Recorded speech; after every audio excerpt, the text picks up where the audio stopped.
So the first week we saw a lot of the ministries. We just went to all of the ministries, and one of the major ministries is the soup kitchen, where they cook for between 100 and 200 people twice a week. And these people are either homeless or extremely poor, and a lot of them come from the squatter community, like on the outskirts of town, which is about... where they've had to walk for it's about over an hour. 25 k's, yeah. So 25 k's to Bulaweyo, 25 k's That's back. right, so it's like way more than an hour walk. And so we went, and we were in the kitchen at the back. You know, you start at about 8 o'clock chopping, and having a great time talking with some new friends that we'd met. And the people who are coming to the soup kitchen, they line up outside the church from very early on because they want to get a good seat. And they come in, and we hadn't met any of them yet. Obviously, we're out the back chopping, and then we got told that it's time to go out and meet the people who are coming to the soup kitchen. And before they have a meal, they do a little bit of singing, and they have a little bit of a message from somebody. And so we said, okay, we'll go out and listen to that as well. And we went out there and was faced with a whole hall full of people sitting down. And obviously they look like homeless people because they are homeless people. You know, and that's fine. Obviously, we had no problem with that. And you could just tell by looking at them. The men about my age really got to me. There was a lot of kids there and a lot of elderly, which I expected. But the males who were sort of around my age, I really felt for them, because I just think that must be so awful for them, who are in their prime of their life, who are meant to be out there, you know, enjoying work and supporting their families, have to come to the soup kitchen. I thought that was really, it must have been quite humiliating for them. Yeah. And so you look at them, and obviously their circumstances are dire. They're really the battlers of the community. And this great little funky lady called Florence, she's so tiny, and she's just full of beans. And she gets up there and she starts to lead the singing. And when you hear Africans sing in the flesh, it is just a soul experience. And it's the Holy Spirit talking to the Holy Spirit. And they got up and they sang in such a way. They sang with their whole hearts, and the way that they sing is that the leader, you know, I won't try and sing it, but the leader sings something, and they were singing in Ndebele, which is their native language. She sang something in this awesome voice, and then they all echo together or do a harmony together. And so response. Yeah, that's right. It's called a response. So the actual sound of it is amazing, but what Courtney and I couldn't stay in the room. We were so overcome by the fact that they were singing, that they had nothing, absolutely nothing. And here they were, and they stood up and sang with more heart than I've ever felt in my life.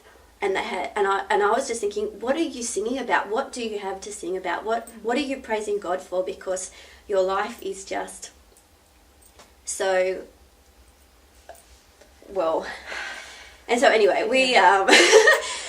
Courtney had to leave, and I just had to turn around. I was just bawling my eyes out. I just had to turn around. I cannot let these people see me cry, because look at the position that I'm in, you know. And that was a massive day for us. And everywhere we went then, we had the same experience with in the squatter community. They just are longing for people to come out to lead church services, for them to sing. Out at another rural community we went to, the singing was amazing, and these people have nothing, and they sing. It's just this amazing spiritual encounter. And what you said before, that it's the joy that I just, ever since I've gotten back, I just can't get the verse from them. The joy of the Lord is my strength, out of my head. And that's what it is. They understand the basics of that. God died for them, and that is enough reason to sing. And we add so many conditions on to our worship. And I just loved seeing that they worship God for who He was and who He is, not anything about their circumstances.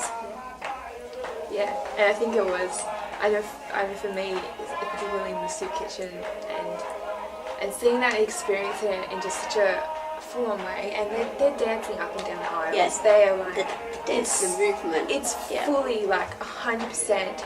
They're totally engaged with God, and And I was just sitting there going, oh my goodness, like, I feel so ashamed, like, in that moment, like, and I don't mean shame in like a, you know, because God doesn't shame us, but for myself personally, I was like, man, the amount of times where I have just been like, you know what, God, I can't even be bothered to go to church, or, you know what, like, this situation sucks, and this is going on in my life, and this is going on in my life, and you know what, God, what are you doing about that? Because, you know, it's crap. And to sit there and to see these people who have nothing, who some of them have walked 50 kilometres a day just to get one single meal, twice a week, and you just go, my gosh, have we like totally missed the point? And, you know, I think for us it's so easy here. We see World Vision ads, we see these ads, and it's kind of, we become like, what's the word I'm looking for, like immune to it. Yeah. And it doesn't affect us anymore. And for us, I think, to see it like in the flesh was like, I don't know how to explain it. It's just, it took our breath away. That's what it did. And it really encouraged us to bring, you know, I'm just thinking now about that Matt Redman song, or whoever wrote it, about, you know, when the music fades and all is stripped away and I simply come. That's everything that's been stripped away from them. Well, they never had it to begin with. And that's the heart of worship. And it's just really a great encouragement to remember that we sing because of who God is, not because of who we are, or what our faith is like at that time.